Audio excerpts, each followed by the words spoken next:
Tu vas manger comment? Tu vas t'habiller comment? Ta maison sera dans le noir. Tu n'auras pas d'eau et tu n'as pas de puits. Comment auras-tu les vêtements? Comment feras-tu?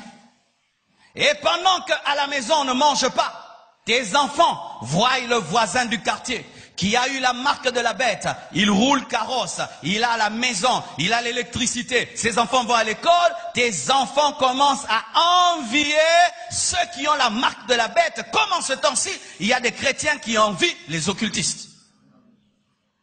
Et un jour, ton enfant revient, il a la marque de la bête, il revient avec un téléphone. Mais comment tu as acheté? J'ai pris la marque.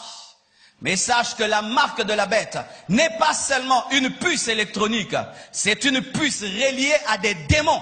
Car la Bible dit que Dieu ne pardonne pas à celui qui a la marque. À qui Dieu ne pardonne jamais? Dieu ne pardonne jamais aux démons. Un homme qui a la marque de la bête est considéré comme un démon. Et un enfant rempli du diable vient dans ta maison. Qu'est-ce qu'il fera? Il peut te décapiter au nom de l'Antichrist. C'est alors que la Bible dit que je ne suis pas venu apporter la paix, mais l'épée. L'homme aura comme ennemi les hommes de sa propre maison, les personnes de sa propre maison. Pourrez-vous vivre en cette période-là? Pendant la tribulation, il n'y aura pas que la marque de la bête. Il y aura des guerres. Tout ce que vous voyez aujourd'hui, la Corée qui est en train de faire une arme biologique, tout ce que vous voyez aujourd'hui, des hommes intelligents, au lieu de créer des routes, créent des armes. Dernièrement, je suis sur Internet, bien aimé, je crois non, à la télé. Des gens qui bombardent une arme chimique qui brûle presque les yeux des enfants. Les gens deviennent aveugles. Ils sont en train de tester ces choses.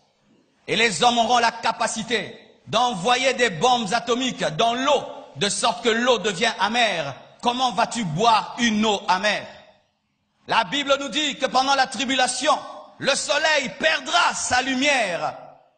Une partie de la terre sera dans les ténèbres. La terre est dans les ténèbres et tu n'as pas d'électricité.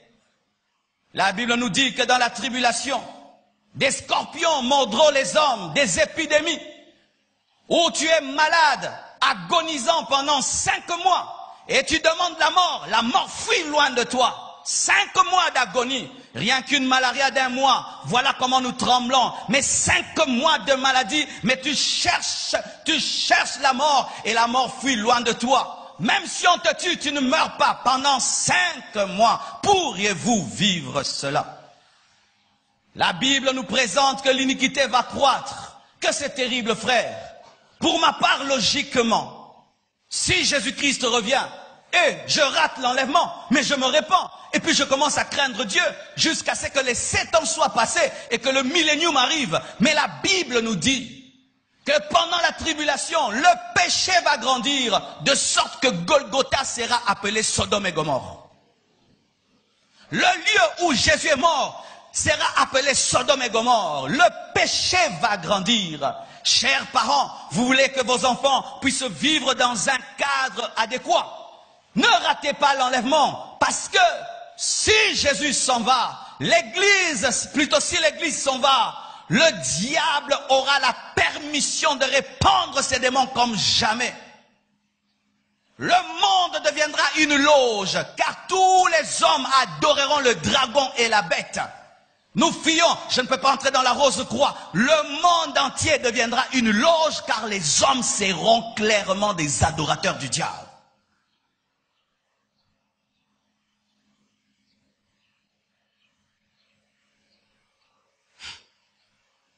Chez moi à la maison, je n'ai même pas un poulailler. Chez moi à la maison, je n'ai même pas un jardin où je plante même une tomate. Maintenant, tu ne peux pas acheter, tu ne peux pas vendre. Tu n'as même pas un poulailler. Tu n'as même pas des tomates. Comment vas-tu vivre?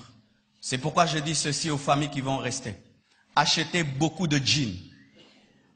Je suis très sérieux parce que tu ne peux pas acheter les vêtements. Les jeans, ça dure. Ça peut faire 3 ans et demi. Achetez beaucoup de jeans. Et je dis aux familles, si Jésus-Christ revient et qu'un pasteur reste, vous pensez que le pasteur va commencer à prêcher ici? Ta maison deviendra ton église. Ces temples-ci seront récupérés par l'Antichrist. Parce que si tu vas prêcher clairement Jésus-Christ, tu seras décapité. Nous allons revenir au système des églises des maisons, comme au temps de l'église primitive, après l'enlèvement. Les gens qui auront la vérité, qui se sont repentis, vont commencer à vivre dans des maisons. Et comme on ne va pas avoir les unités pour envoyer les SMS, les gens vont commencer à s'écrire à nouveau des lettres. Tu as le temps. Ou mercredi on te prêche, vendredi on te prêche. Si Jésus-Christ s'en va, tu vas chercher un prédicateur. Tu vas chercher un prédicateur. Tu vas chercher les prédicateurs. Pendant que vous avez l'occasion d'écouter la parole, répentez-vous, répentez-vous, répentez-vous, répentez-vous, répentez-vous. C'est pourquoi je poste cette vidéo sur Internet. Et au jour de l'enlèvement, si tu as encore les unités, suis-la sur YouTube. Je vous assure, cette vidéo va aider beaucoup de gens dans l'enlèvement, dans la tribulation. Voici ce que le Seigneur me dit de dire aux gens. Tu es dans une famille de 10 personnes et 9 sont enlevés. Tu restes seul à la maison. Ça peut te pousser à te suicider. Ne te suicide pas. Oui, beaucoup de gens vont se suicider. Tu fais 3 ans et demi, papa est parti, maman est partie et tu sais qu'ils sont au ciel. Mais toi tu as raté parce que tu refusais de pratiquer la parole. On te disait tous les jours, donne ta vie à Jésus. Répands-toi, répands-toi. Ah, ça ce sont vos trucs, hein. Ça ce sont vos trucs. Et tu te rends compte, maman avait raison, papa avait raison, mes frères avaient raison. Il y a des gens qui risquent de se tuer. Ne te suicide pas, mais arme-toi de la pensée de souffrir pour Jésus et accepte d'être décapité au lieu d'avoir la marque de la bête. Alléluia. Alléluia. Si t'arrivais de rester, dis la vérité pourquoi tu es resté. Car beaucoup de gens qui vont rater l'enlèvement vont commencer à dire que Dieu est injuste. Moi, son enfant, pourquoi il me fait ça? Dis la vérité. J'étais un chrétien hypocrite. J'étais un chrétien hypocrite. J'étais un chrétien hypocrite. C'est pourquoi je suis resté. Mais Seigneur, pardonne-moi et donne-moi la force de t'aimer. Et si je dois accepter le sacrifice de ma vie, que je l'accepte. Car il est écrit, celui qui acceptera de perdre sa vie la retrouvera. Mais celui qui la gardera la perdra.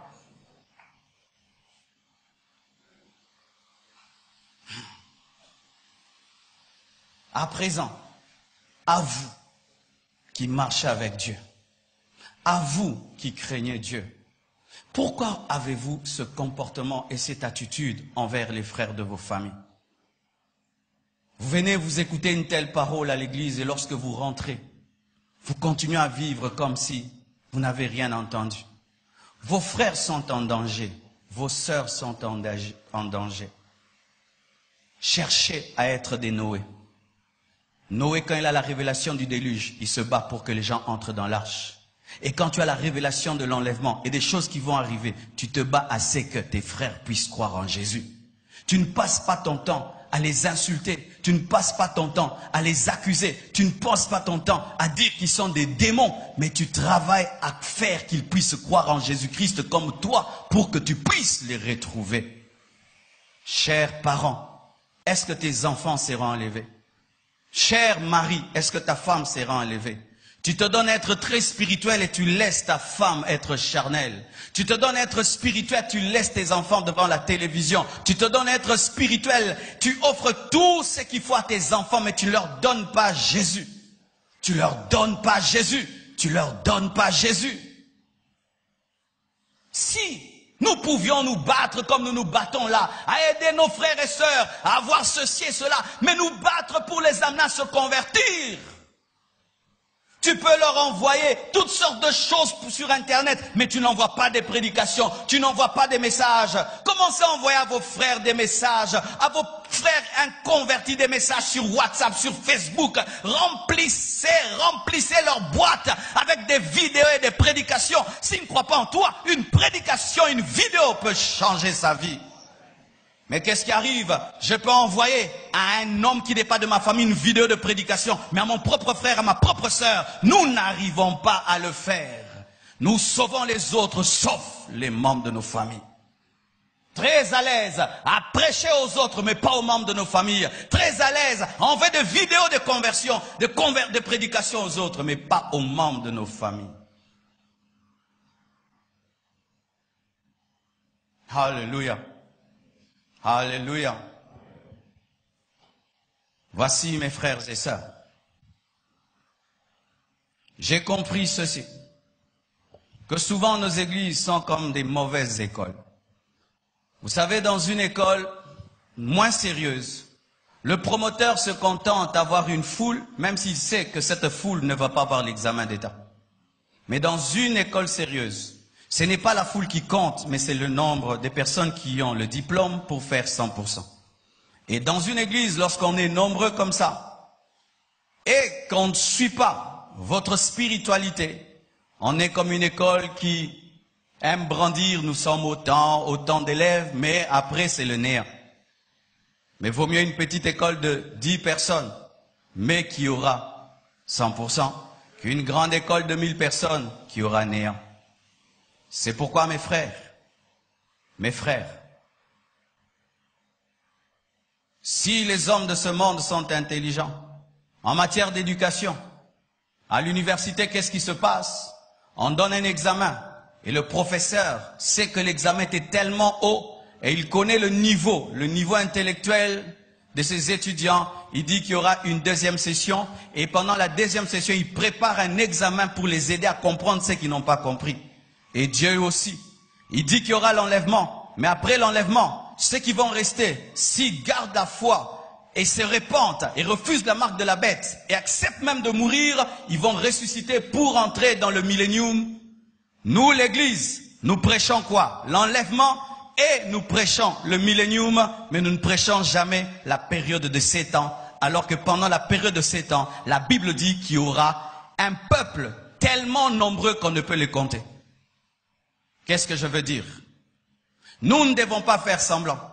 Nous savons que dans nos familles, sur 10 personnes, il y a peut-être 3 qui seront enlevées, n'est-ce pas? Mais alors, ces personnes qui ne seront pas enlevées, qui resteront, qu'est-ce que la Bible leur dit? La Bible leur dit de croire en Jésus-Christ, de tenir ferme et ne pas avoir la marque de la bête. Allez leur dire cela. Si tu refuses de croire en Jésus-Christ et moi je m'en vais, voici ce qui va t'arriver. Alors quand tu verras ces choses et que tu croiras et que tu sauras que je ne mentais pas, voici ce que tu dois faire. Fais de ton mieux pendant 7 ans de garder la foi. Et j'aimerais vous dire, ce n'est pas que je suis venu vous faire peur. Je suis venu vous dire la vérité, car beaucoup entre nous, nous venons à l'église le dimanche. Mais tu vois, tu as un copain, tu t'enivres, tu me voles, tu triches, tu trompes, mais tu viens à l'église. Alors, nous avons des gens qui viennent à l'église, mais qui ne se préparent pas à l'enlèvement. Alors, comme ils ne se préparent pas à l'enlèvement, disons-leur la vérité, vous allez rester, mais faites attention, ne prenez pas la marque de la bête, répentez-vous. Non, comment le pasteur peut nous dire ça? Mais quand je regarde vos vies, samedi vous êtes dans les boîtes. Vous êtes dans le péché, même si vous priez. Vous trichez à l'école, vous volez au travail. Vous avez des ennemis, vous avez des rancunes. La sanctification n'est pas votre priorité, mais c'est la bénédiction que vous voulez. Alors lorsque un pasteur voit cela, alors il peut comprendre que ces gens ne vont pas partir. Alors ils ont besoin de voir pour croire. Alors vous verrez. Alors vous verrez. Vous verrez. Vous verrez. Oui, j'aimerais te parler. Lorsque tu viens à l'église, on parle de l'enlèvement, tu nous méprises. Tu es comme les gens du temps de Lot qui le méprisaient. Mais ils disent toujours ça. Le jour que ça s'accomplit, alors tu croiras. Alors voici ce que tu feras. Pendant 3 ans et demi, cultive des pommes de terre. Achète-toi des jeans. Cache-toi très bien dans ta maison. Prends la Bible, commence à la lire comme jamais. Deviens le prophète du millénium. Dis maintenant aux gens. Lorsque les gens vont commencer à faire des informations et disant nous ne comprenons pas, demande la permission de passer à la télévision pour leur expliquer. En soi, hein, c'est que Jésus a dit c'est accompli, nous sommes restés. Tenons bon parce que l'Antéchrist arrive et voici ce qui va arriver. Mais Dieu ne veut pas que tu deviennes un prophète de la tribulation. Mais si tu ne prends pas la décision, c'est ce que tu deviendras, un grand prophète de la tribulation, expliquant l'eschatologie avec précision. Que Dieu vous bénisse abondamment.